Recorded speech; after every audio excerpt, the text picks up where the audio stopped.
नमस्कार मित्र लोग अहाँ सब देख रहल छी मैथिल मीवर पेज। और आई इंडिया और श्रीलंका के तेसर ओडीआई छल और रोहित शर्मा टॉस जीत के पहले बैटिंग केले और इंडिया टोटल 390 रन बनेलक 5 विकेट पर, में शुभमन गिल 116 रन बनेला 97 गेंद पर। अब विराट कोहली 166 रन 110 बॉल पर। और ये विराट कोहली के 74वां शतक छल और ये विराट कोहली के दोसर सबसे हाईएस्ट रन छल जे कि 110 बॉल में 166 रन, 13 गो चौका और 8 गो छक्का से बनेले। और एकदम शानदार पारी छली विराट कोहली के, जे कि देख के एकदम मजा आ गया। और एकदम धनाधन छक्का चौका से रन बनेला। और ये टोटल 74वां शतक छल विराट कोहली के, जे कि ई साल में दोसर ओडीआई शतक छले। और ये देख के एकदम मजा आ गया। और विराट कोहली फिर से फॉर्म में आ गए छे, किंग कोहली, जे कि देख के एकदम मजा आ रहल छे। अब विराट कोहली की जबरदस्त फॉर्म देख कर ये विराट कोहली प्रीमियम 2.0 छे कि।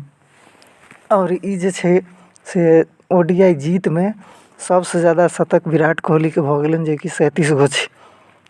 और उसके बाद सचिन तेंदुलकर के छे दोसर नंबर पर। और उसके बाद श्रीलंका 73 रन पर ऑल आउट भ गेल, इनमें मोहम्मद सिराज 4 विकेट लेलक। और विराट कोहली मैच में मैन ऑफ द मैच रहला। श्रीलंका दिस से के रजीता 2 विकेट लेलक और लाहिरू कुमार से 2 विकेट लेलक और चमिका कर्नाटक ने 1 विकेट लेके। और इंडिया की तरफ से मोहम्मद सिराज 4 विकेट, मोहम्मद शामी 2 विकेट और कुलदीप यादव से 2 विकेट लेला। और भारत की वनडे में सबसे बड़का जीत रहल। भारत 317 रन से जीतल ई मैच में और 3-0 से ई सीरीज अपना नाम केलक। 390 रन भारत बनेलक, मुदा श्रीलंका 22 ओवर में 73 रन बना के ऑल आउट भ गेल। विराट कोहली पिछला 4 गो वनडे में 3 गो शतक बना लेले था। विराट कोहली के अब वनडे में 46 गो शतक भ गेले और सचिन तेंदुलकर के 49 गो छे। अब सचिन से मात्र 3 शतक पाछा। अब अगर विराट कोहली एत से 3 गो शतक आर बनवे छे तो सचिन तेंदुलकर के रिकॉर्ड के एकदम बराबर पहुंच जेता। विराट कोहली अपन 185 गेंद में बनेले, लेकिन उसके बाद जो 25 गेंद में 66 रन बनेले दे दनादन छक्का चौका से एकदम देखे में लाजवाब छले। एकदम मजा लग छक्का चौका मार रहल छले थे। विराट कोहली 13 गो चौका मारले, लेकिन वो जे 8 गो छक्का मारले से जानदार छले कि जानदार छक्का मारले विराट कोहली।